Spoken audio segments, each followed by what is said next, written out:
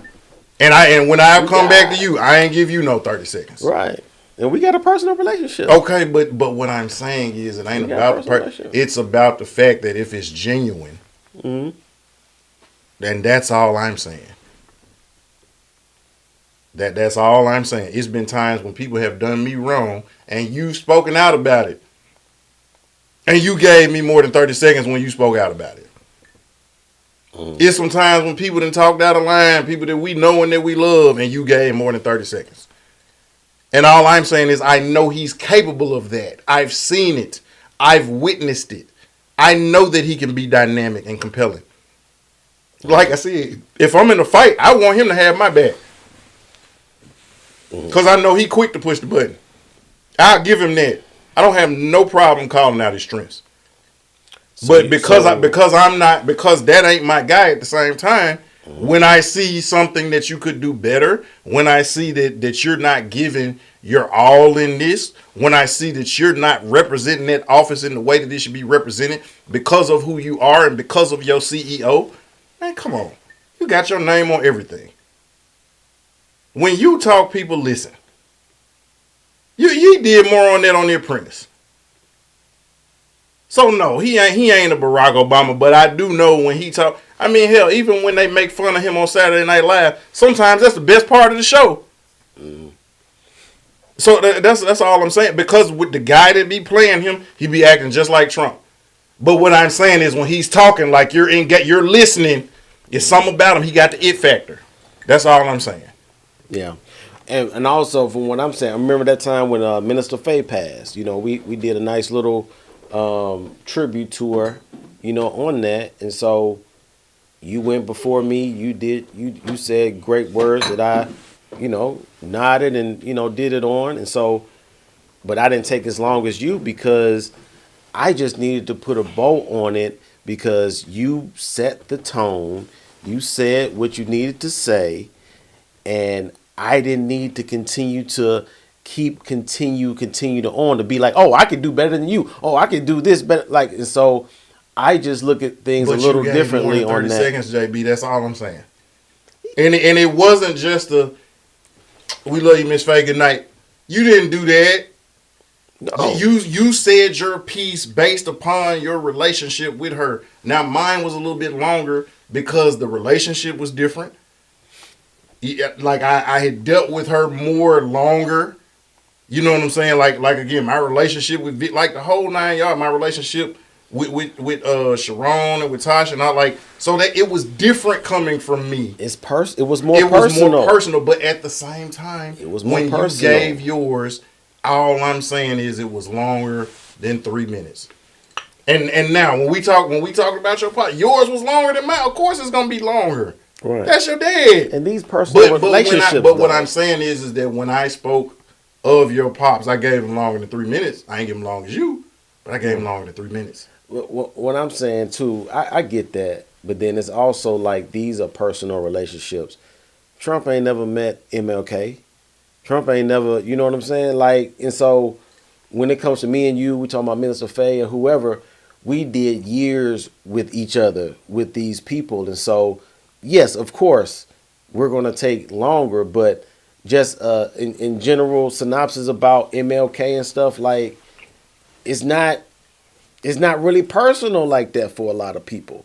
You know, not even for Trump. Like, you know what I'm saying? As much as he's endeared in this country, it's like it's not as personal like that as it would be. Like I said, I mentioned like Obama because he is black. He has come from the culture to where we've heard our grandmothers and friends and talk about this stuff. So he would have went on probably a little bit more. But like George Bush, Biden, or Trump, like, I think being just acknowledging it or saying a few words or saying a few statements is cool because they don't have that type of connection that we would have because they didn't grow up like hearing about your folks being a part of this. Oh, when he passed, all cousin over here got shot over here because there was a fire over here next door, in D.C. This was happening over here. Like, they don't have those type of stories or don't even know what that is looked like. And so I'm just like, I'm cool with it. You know what I'm saying? That's all I'm saying. I'm not saying he could have did better, but I'm saying just as far as being on a personal level, I was like, it was cool. He put a bow on what everybody else did. The singers, the preacher, Carrie Underwood, whoever it was, you know, they did what they did. They sung America the Beautiful. He did a whole rendition of the I Have a Dream speech. And then he came in afterwards and just put a bow on it, did his presidential inauguration situation, and went on about their business. Like, you know, it is what it is. But yeah, man, that's all I got. That's all I got. Rag, any last word if we go? We almost to ourselves gonna be out of here before midnight. I mean, you know, it is what it is. I mean, it ain't, you know, I know we get passionate about and I like it. I like what we talk about. I know like normally because sometimes, a lot of times, even when we are on different ends of the spectrum, people don't really see the passion in what we're talking about. You know, so it's no, I don't feel any, you know, type of way. You know what I'm saying? Like, but again, you know, your opinion is important. You know, I want to know the why. You know what I'm saying? Mm-hmm. Like, so even if I don't agree, I can say, you know what, I understand where you're coming from. Mm-hmm. It ain't my view, but I feel them. Mm-hmm. And a lot of times we don't want to know the why. Like, we either want the person to agree with us or we done. You know what I'm saying? But if we don't understand, then we really can't deal with each other the right way when we don't understand the motivations and the heart behind it. One thing I can say is, regardless of how heated we get, is something I got from Pastor Moss, when you know somebody's heart, you're able to look past their faults. I believe you're able to look past my faults because you know my heart. Mm-hmm. You know what I'm saying? And that's the same. So, like, and I'm not even going to say it's a fault. When you know somebody's heart, you can look beyond when you disagree, when y'all don't see eye to eye. And that's why I said I think it's stupid when people lose friendships over their political affiliation, because we know our political affiliations as far as the East is the West. Right. That don't stop us from talking about the game or, you know, kids or what we going to do. Like, it don't stop anything because I know your heart. No doubt. You know what I'm saying? Whether or not, I don't care who you vote for. You know, I don't have to support who you vote for. I support you. So that's what's important to me. That's your personal thing. I fool with you. Yeah, no doubt. It's the same so, you over know here. What I'm saying? Like this, you know, like at the end of the day, yeah, we grown ass men. Yeah, we don't always agree on everything. Y'all saw Coming to America. Them niggas argued all day in the barbershop, and the next time you saw them, where was they at? They was at the little community meeting, all sitting together. Right. Eating chicken. Right. Yeah. You know what I'm saying? So, and it's the same. So, it is what it is. No doubt, y'all. Until next time, y'all continue with that executive mindset. And most definitely keep it presidential. Salute.